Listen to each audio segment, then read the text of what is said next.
Students, जो हम लोग क्लास 9 का चैप्टर 1 पढ़ रहे थे, वर्ण विच्छेद का जो शेष भाग है, आज हम उसको पूरा करते हैं। वर्ण विच्छेद में हम लोग नुक्ता तक पढ़े थे कि नुक्ता का प्रयोग उर्दू फारसी के शब्दों में किया जाता है। जैसे कुछ आपका एग्जाम्पल भी बताया गया था, जैसे फन है, कौम है, खुदा है, इत्यादि शब्दों को भी आपको उदाहरण से बताया गया था। अब हम आगे बढ़ेंगे। जो वर्ण के आपको जो विभेद बताए जा रहे थे, जैसे स्वर वर्ण, व्यंजन वर्ण, उसमें हम क से लेकर ह तक के वर्णों का ही हम विवेचन किए थे। आगे हम जो बढ़ रहे हैं उसमें है आपको संयुक्त वर्ण। संयुक्त वर्ण में जो आपको बताया जा रहा है, इस जो संयुक्त वर्ण है, इसमें आते हैं छ, त्र और ज्ञ, और एक अतिरिक्त में आता है स्र। ये चार वर्णों को हम संयुक्त व्यंजन वर्ण कहते हैं। इसको वर्ण नहीं कहते हैं, इसको संयुक्त व्यंजन वर्ण कहते हैं। इसलिए इसमें दो भिन्न व्यंजन वर्णों का मेल है।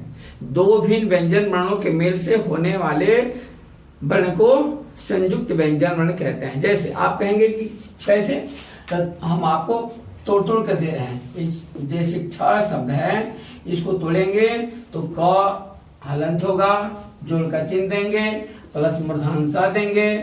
अगर इसको भी हम हलन करते हैं तब इसके बाद हम स्वर लिखेंगे। और इसको लिखने का तरीका एक और है कि मान लीजिए कि पहला जो है क हो गया और उसके बाद हम मूर्धन्य लिख देंगे। ये दोनों में यानी सब में मूर्धन्य में अ है। तो ऐसे इसमें आपको देखने के लिए मिल रहा है कि दो भिन्न व्यंजन है, एक क भी व्यंजन वर्ण है और एक मूर्धन्य स भी व्यंजन वर्ण है। इसलिए दो भिन्न व्यंजन वर्णों के मेल से बने हुए वर्ण को हम संयुक्त व्यंजन वर्ण कहते हैं। ऐसा ही ये जो त्र है, ये त्र जो है, इसमें भी त जोड़ और अ लिखेंगे तो बनेगा त्र। ऐसा ही ये जो ज्ञ है, इस ज्ञ के लिए भी हम ज लिखेंगे, हलंत कर देंगे और इया लिखेंगे, और तो क्या बन जाएगा मेरा ज्ञ।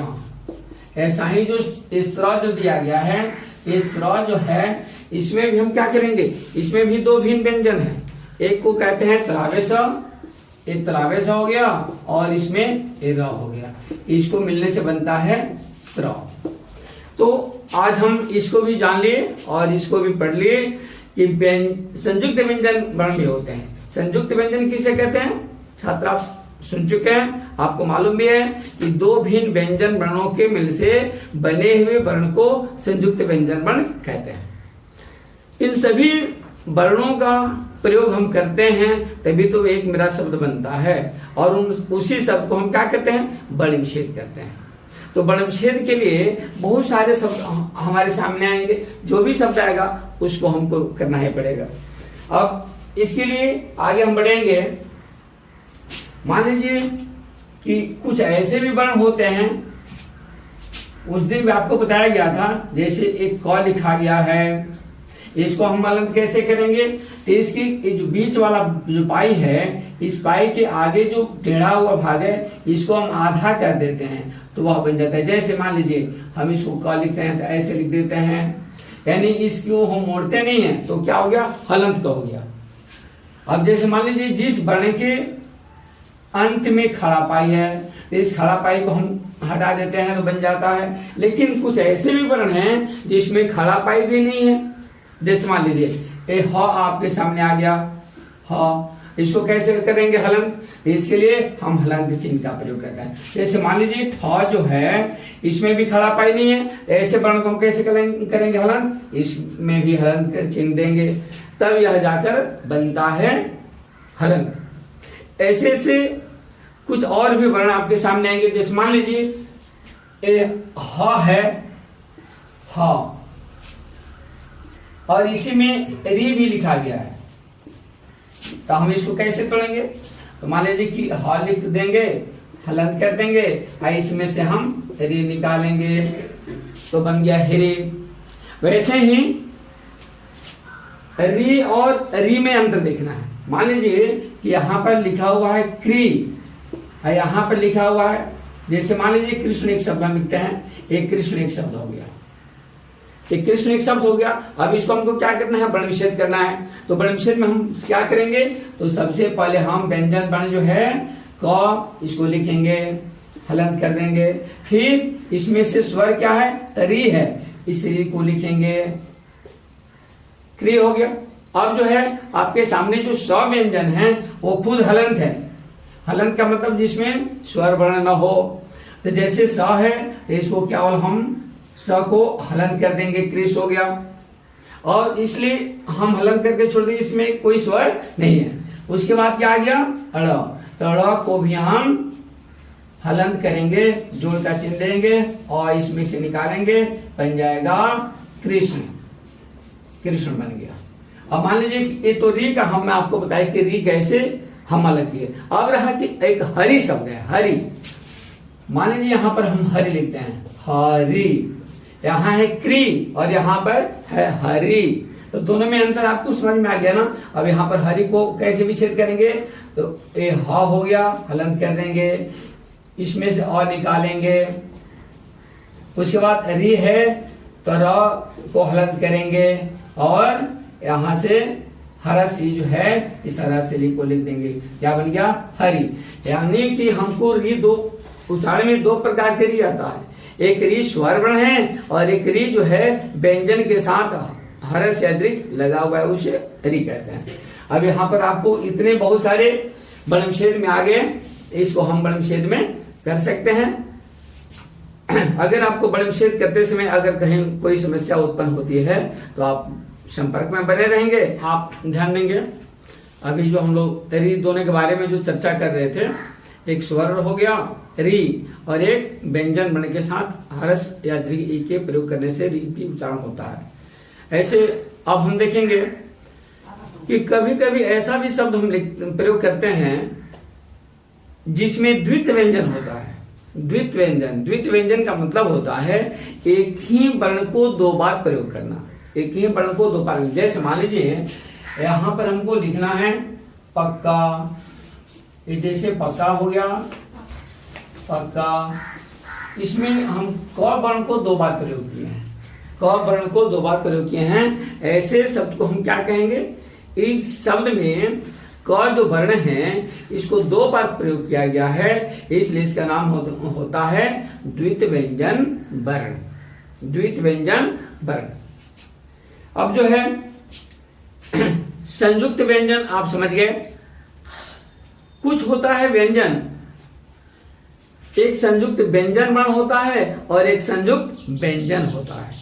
संयुक्त व्यंजन वर्ण और संयुक्त व्यंजन दोनों में अंतर होता है। अब मान लीजिए कि आप कहीं कुछ ऐसे भी लिखते हैं, जैसे मान लीजिए कि आपको लिखना है विद्यालय, बी द या ले, ये विद्यालय एक शब्द है। इस विद्यालय को जब हम तोड़कर अलग अलग लिखेंगे तो क्या लिखेंगे, इस विद्यालय को लिखने का तरीका दूसरा तरीका देखेंगे।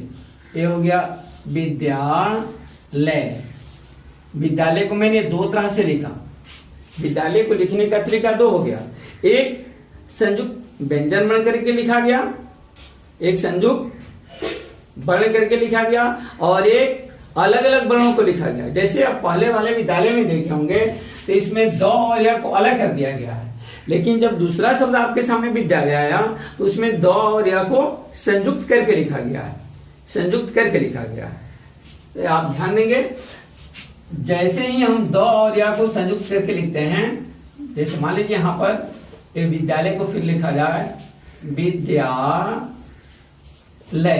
तो जैसे आप विद्यालय लिख रहे हैं तो कुछ लोग ऐसा ही ध भी लिखते हैं, ये ध का मुंह ऊपर खुला रहता है और द या को जब संयुक्त करके लिखेंगे तो यहाँ पर हो गया द और यहीं से हम य उठाते हैं, इसका मुंह बंद होना चाहिए।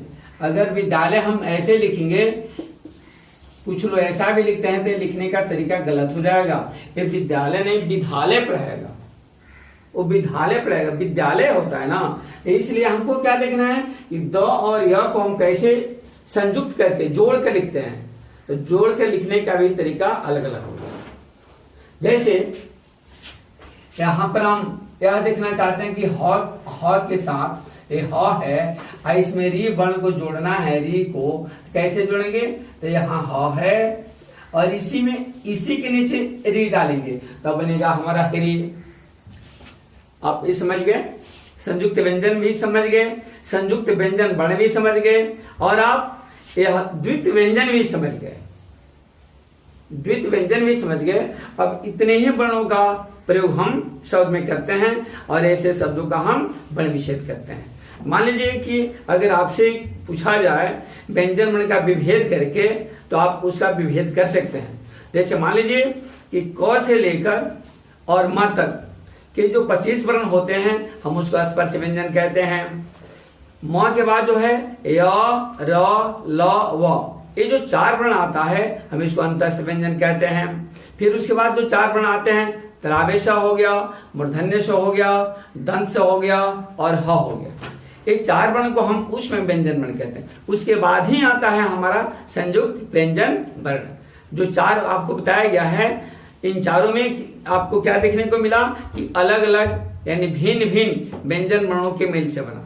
अब आपका आ गया एक संयुक्त व्यंजन आ गया प्रयोग करने के लिए, दूसरा द्वित व्यंजन भी आ गया प्रयोग करने के लिए। इतने व्यंजन वर्णों के साथ हम प्रयोग करके शब्द का निर्माण करते हैं और उन्हीं वर्णों को हम वर्ण विच्छेद करते हैं, उन्हीं शब्दों का हम वर्ण विच्छेद करते हैं। अब मान लीजिए इस पाठ का हम अंतिम में हम जा रहे हैं, सारांश में हम जाकर यही कहेंगे कि कोई भी शब्द आएगा, शब्द को ही वर्ण विच्छेद किया जाता है, शब्द को ही वर्ण विच्छेद करते हैं। जैसे मान लीजिए चम्मच लिखा हुआ है, च म च, ये चम्मच एक शब्द है, इसको वर्ण विच्छेद करना होगा तब क्या लिखेंगे, च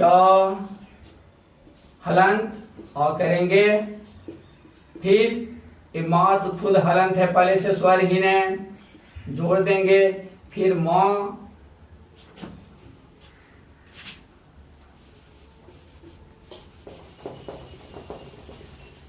फिर म जो है इस म में स्वर है, इस म को हलन करके अ का अ निकालेंगे, फिर जोड़ देंगे, फिर च हलन करके उसके बाद अ स्वर कर देंगे, हमारा बन जाएगा चम्मच। ऐसे शब्दों को हम कहेंगे कि इन शब्दों में द्वित व्यंजन का प्रयोग किया गया है। अब इस प्रकार से हमारा आज वर्ण विच्छेद चैप्टर कंप्लीट हो रहा है। इसके बाद जो आपके बुक में पाठ्य पुस्तक में जो एक्सरसाइज दिया गया है, उन एक्सरसाइज का आप प्रयोग कीजिए, उसको बनाने का प्रयास कीजिए। अगर कहीं भी आपको थोड़ा भी दिक्कत महसूस हो रहा है तो आप संपर्क करें। धन्यवाद।